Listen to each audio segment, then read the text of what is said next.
some noise for Orange Juice in a Blunt. Whoreson, the story of a ghetto pimp.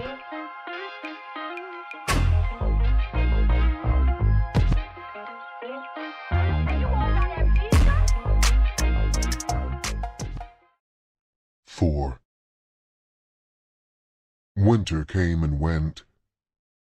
With the coming of summer, Tony and I started dressing neatly every day for the first time in our lives. Tony got a job delivering papers so he could have enough money to buy clothes. His mother shot up all the money she made, so he had to get his own. Jesse bought me anything I wanted, within reason, so I was just about the best-dressed boy in school. One day, just after my 12th birthday, I came home from school and Jessie told me it was time for me to learn my street education. I didn't know what she meant, because I thought I'd been learning about the streets without her knowing it. How utterly wrong I was. While I was eating, she told me she had to make a run, but she would be right back, so stay home. I waited impatiently until she returned. When she got back, she had a tall, dark man with her. I stared at him curiously. Since I had been born, this was the first man she had ever brought back to the house. Whenever Big Mama talked about pimps, she said I was the only pimp Jessie had, or wanted. He was the darkest man I'd ever seen. Actually, he was blue-black, with large red lips. He wore thick round glasses that made him look like an owl. Jessie introduced me to Fast Black. For the first time in my life, I learned that looks could be deceiving. He began teaching me all the connivance that went into the game. Trickology must be used whenever it was impossible to rip it off. Artifice became my Bible, as I learned how to play stuff, the shell game, pigeon drop, and three-card molly. Before I turned 13, I was on my way to becoming a cardsharp. With a pair of craps, I was becoming a master. I could knock, shoot the turn down a pad roll. On sand, dirt, concrete, it didn't make any difference. Wherever they played, I just about had a shot for it. Fast Black used to tell me I could never claim to be good until I could take a pair of dice and get down on a blanket, then walk the dice from 2 to 12 without missing the sequence. My only problem at this time was the hours that Fast Black had me practice. I spent hour after hour in front of a mirror, pulling seconds or dealing cards from the bottom of the deck. When I finished with the cards, I'd have to spend 2 more hours shooting dice on the bed, with the blanket drawn tight. To break the repetition of daily practice, Jessie asked Fast Black to teach Tony how to play. We competed against each other for pennies each day. It wasn't long before we were keeping all the boys at school broke. At lunchtime, you could always find a game going somewhere on the tiny school ground. There was a Greasy Spoon restaurant across the street from the school. Most of the kids gathered there to play the jukebox. The owner, Fat Sam, liked to watch the young girls dance, so the jukebox kept money in it. After school one day, Tony and I saw a crowd gathered in front of the restaurant. Anticipating a fight, we ran over and joined the crowd.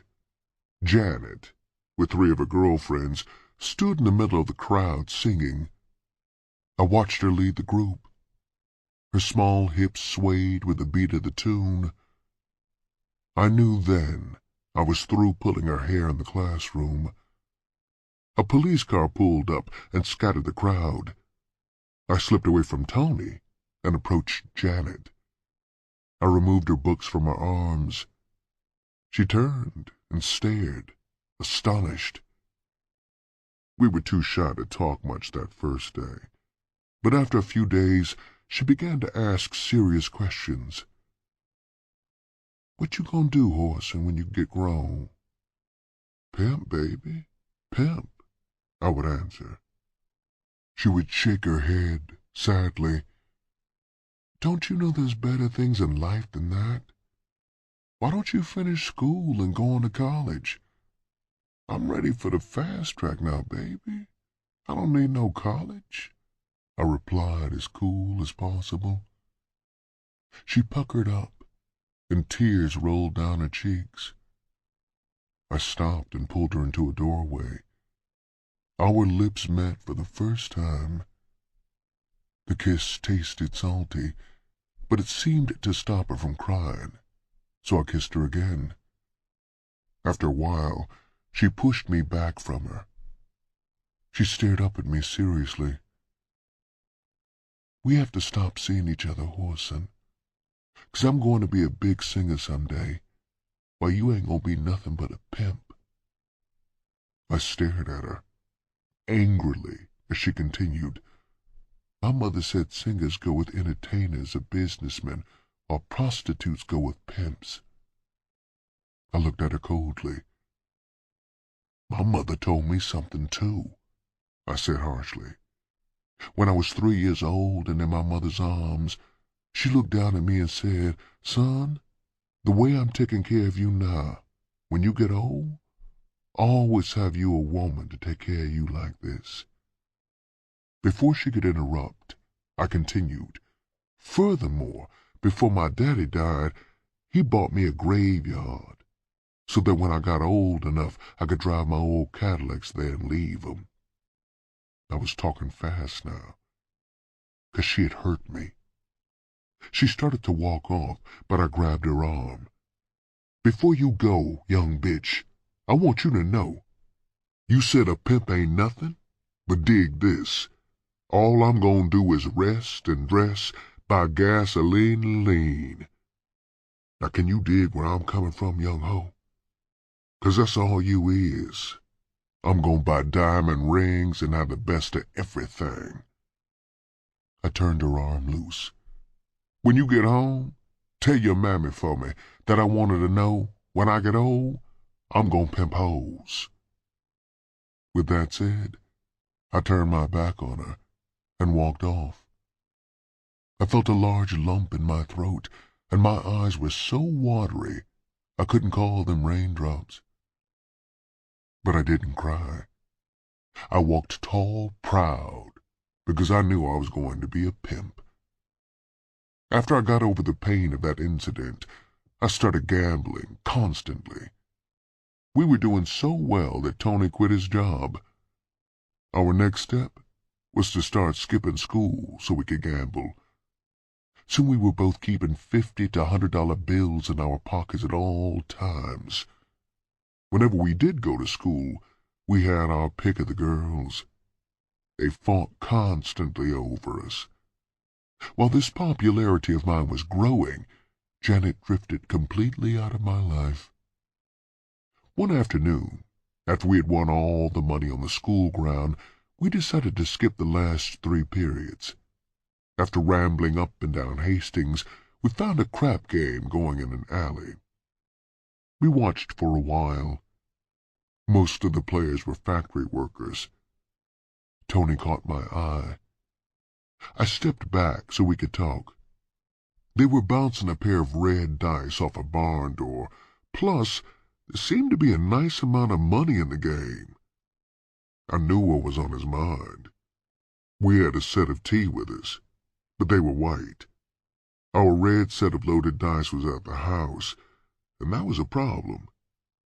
Jessie was at home still sleeping, and we were supposed to be in school. Tony tried to persuade me to slip into the house through a bedroom window. I shook my head stubbornly. I wasn't about to go for that. Jessie would kill me if she caught me skipping school. Suddenly, the lookout yelled cops. All of the guys gambling rushed through the garage door. Tony and I were caught flat-footed. Since we hadn't been gambling, I wasn't worried on that account. My main concern was being taken home by the police. I hadn't forgot the beating I got the last time some police took me home. The 2 cops piled out of the car as though we had robbed a bank. One of them grabbed Tony and shoved him against the car. "Spread your legs, nigger," he growled as he began to search him roughly. He found Tony's small bankroll and the tea. "Nigga, you must have been doing pretty good in that crap game." Tony was scared. He answered slowly, "Officer, I didn't even know how to play."